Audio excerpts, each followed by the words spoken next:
Hey Horde and soon to be Horde, this is the Injustice Count, where I keep those alivers in line who treat us like garbage. Today is a big one, Dawn of the Dead. And with my new little buddy... Hello! I shall call him... Mini Zom! Nice to meet you. Why do I exist? To do most of the review because I'm old and lazy. That seems like a cop-out. It sure does, little buddy. Door, please! Frankie wakes up with the attempt to jump scare the audience. Frankie finds she's wasted her life working at a news station. Blowing at ourselves. Sounds like a you problem. Oh, look at that. A doctor debates our existence to tell us how better he is than us. Let's bring out the generic doctor speech checklist. The body that is not exterminated becomes one of them. It gets up and kills. Mass murdering simplification. Check. By destroying the brain or severing the brain from the rest of the body. Extinction tactic. Check. They kill for one reason. They kill for food. Eating degradation. Check. The bodies of the dead will be delivered over to specially equipped squads of the National Guard. Authority overhaul. Check. Should we be unable to check the spread because of the emotional attitudes of the citizenry toward these issues of morality? Emotional manipulation. Check. Ah, looks like he's the real deal, Horde. Steve finds Frankie and tells her they need to leave. Get to the chopper! Meanwhile, in Plot B land, is a raid on an apartment against a gang. Blow all that low-life little Puerto Rican and asses right off. Don't worry, little guy, I got this. So the script actually says, let's get those scumbags.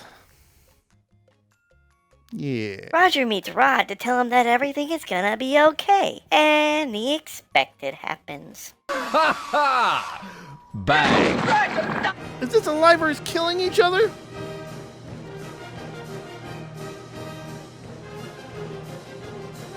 Beautiful. Oh no, here comes our first undead hate crime. Shoot it, man. Shoot it in the head. Typical alivers. Gets attacked from behind. The cops' pew-pew misfires and it falls. They continue to fight us, firing several rounds into us.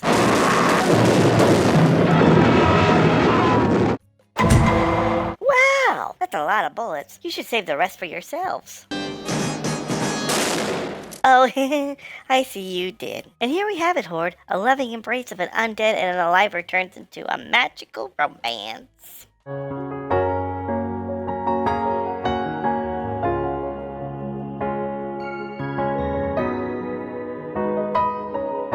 And the alivers, disgusted by this act of affection, they pew-pew us all down.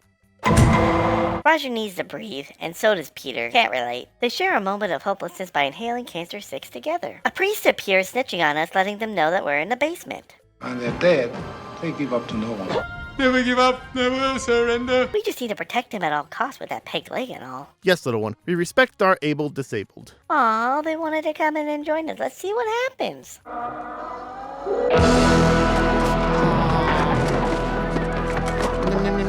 What's that guy smiling over there?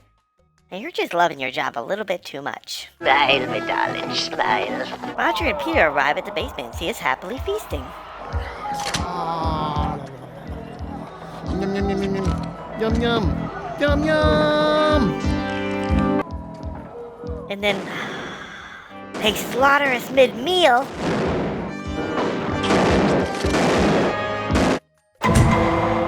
Why do these people keep them here? Because they still believe there's respect in dying. Die first, and you'll learn to respect it. Steve and Frankie land the plane as they find a dead aliver. First time. Frankie is jumped by some popo while Roger and Peter arrive and head to the plane. The crazy dude Something happens to him and we'd be stuck. We'd be stuck. who mentions they are going on an island on a boat, which don't think they'll be safe. Undead Island folk are pretty welcoming. And it's free food because the alivers don't think we can swim. The morning when Steve keeps nodding off, wasting water to wake themselves up, the alivers brought their military and hillbillies to have a good old outdoor 70s hoedown. We tried to join in. It didn't go well.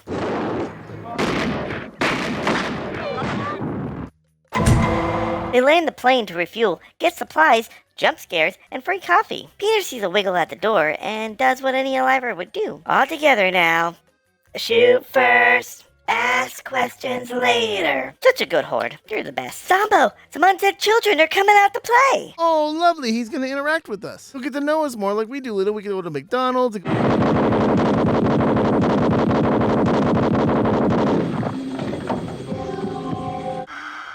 Did he just pew children? Yeah, those are babies. Just all the violations. Just all of them. Just throw them all at the screen. Just cover his face. I'm tired of looking at his face. This is bullcrap. Steve tripped over one of us while Frankie and another one of us stands there confused. We try to help, but they chose violence, knocking one of us over. We noticed he was putting in the gas wrong. We just didn't know really where our head was and where it went. Steve gives target practice a shot. A few times. Roger comes back and, well, finishes the job. I prefer stormtroopers over Roger. More of us would stay alive. Peter points the pew-pew at Steve for pointing the pew-pew at him. Scary, isn't it? Kill your kind. Do it, do it, do it, do it, do it, do it, do it, do it, do it, do it, do it, do it, do it, do it, do it, do it. Let the hate flow through you. They're back at the plane talking about avoiding cities and needing sleep. Around, we can handle them easy. It wasn't one of those things that nearly blew me away. Ha ha ha! I wish. Wake up, sucker. We're thieves and we're bad guys. That's exactly what we are. I agree, Pete. You're making a lot of sense here. Respect. Amal comes into view so they land hoping to find resources. Steve wants to leave, but Roger thinks they're safe because they think that we can't get up there. As long as you're up there, we'll get up there. There will be food. You leave, you do not get food. What are they doing? Why did they come here? Shopping. Duh. They break and enter to get survival supplies. And Frankie over here thinks she's too good for spam. Why didn't you just go home?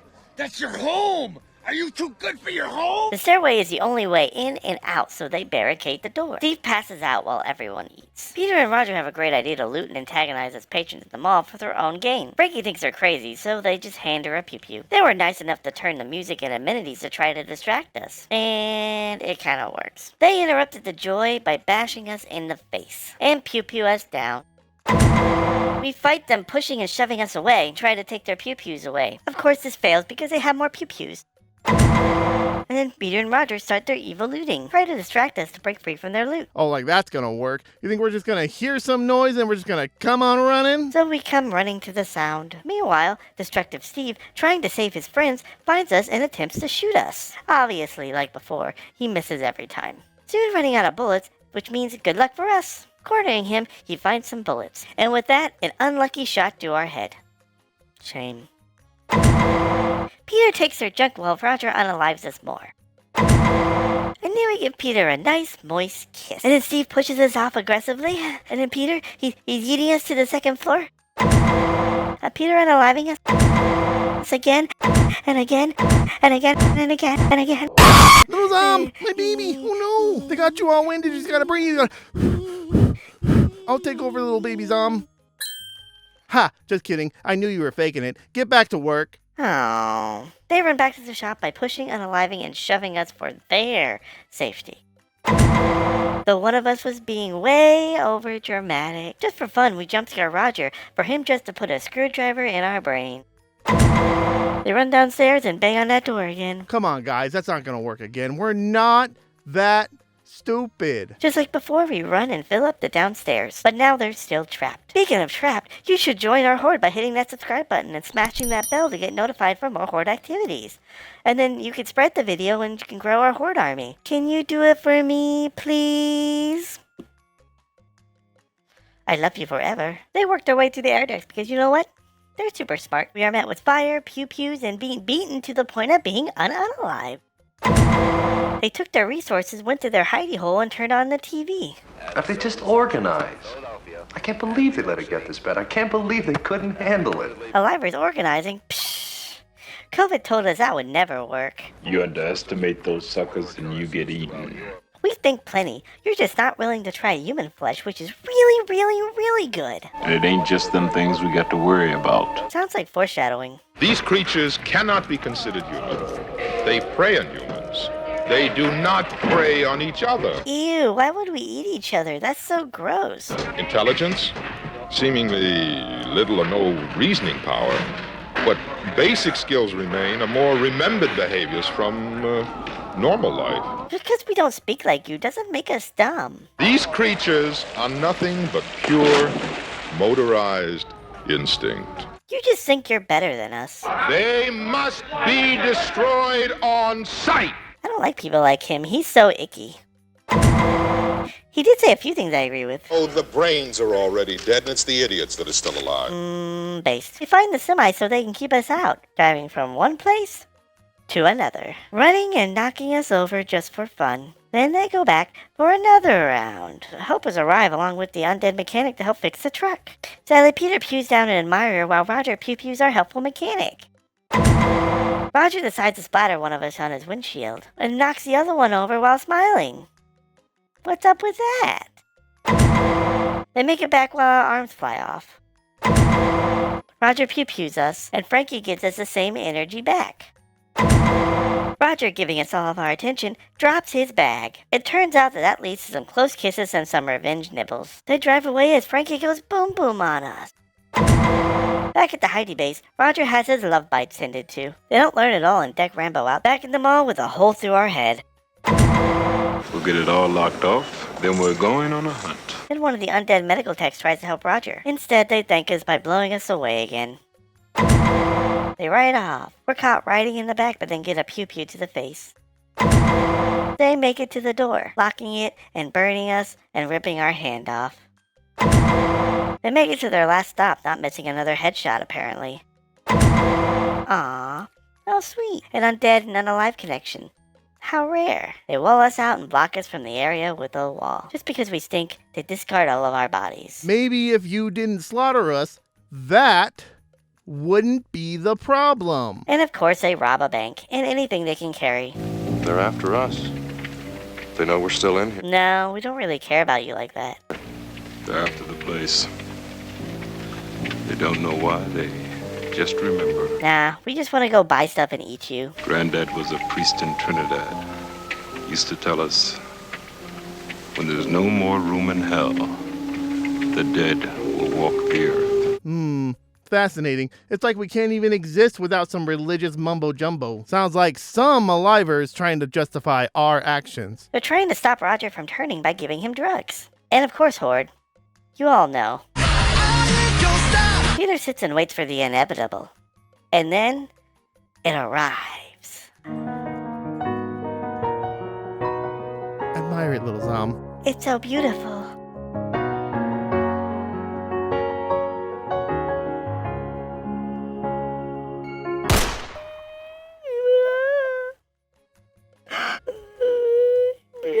It doesn't get any easier. Fast forward, Steve finally proposes to Frankie just to get rejected. Ha, not even at the end of the world can you get any. Months pass and we're still here just shopping. Existing. Being happy. Frankie tries to fly a plane. She gets spotted by raiders. The raiders pay them and us a visit. Steve and Peter try to lock the place up. So what happens next is a lot. I decided to lump all these together in one massive violation. And you'll see why.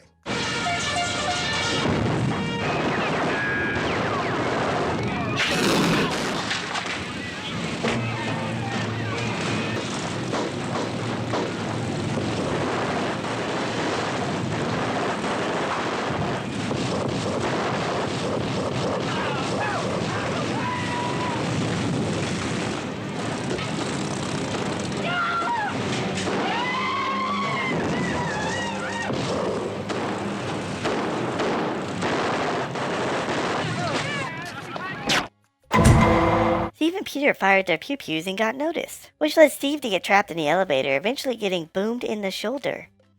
Ouch. Peter pewed the lead raider as he fell to his unaliving. The others grabbed what they could and dipped. Peter pews one last raider off his bike. Then, the best thing ever happened. The buffet began. Yes. Juicy flesh. Delicious. Eat that flesh. It's so juicy. Eat his I'll let flesh. it pop. Rip his arms off. Eat them all. Give me that They're flesh. all I want the monsters. flesh. Eat Give the me the monsters. flesh. Nom, nom, nom, nom, nom, nom, nom, nom, nom. Steve tried to leave the elevator, but he couldn't. But we couldn't let him leave without tasting his delicious aliver man flesh. Phrasing? He pushes us and pew-pews us out the elevator. Then he is left there to turn into one of us. Frankie and Peter wait for him. Don't worry, guys.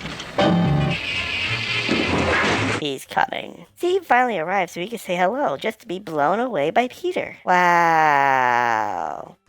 Some friend you are, Pete. She went as far as to invite the rest of us.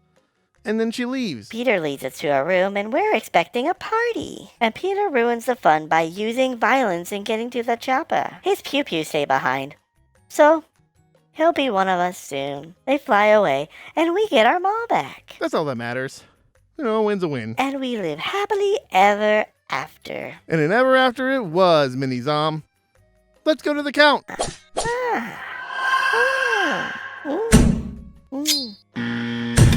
Well, obviously, it's a no-brainer. Continuing the streak, lawsuit pending. And just to think, if they would have stayed in their little hidey hole in the roof, the raiders probably would have ignored them, and they would have lived.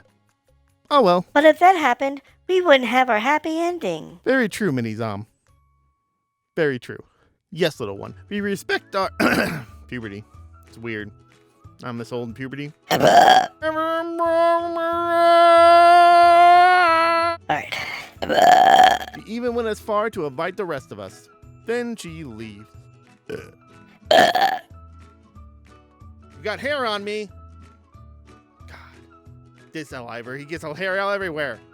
He's a hairy, disgusting, living thing. Stop that. You're gross.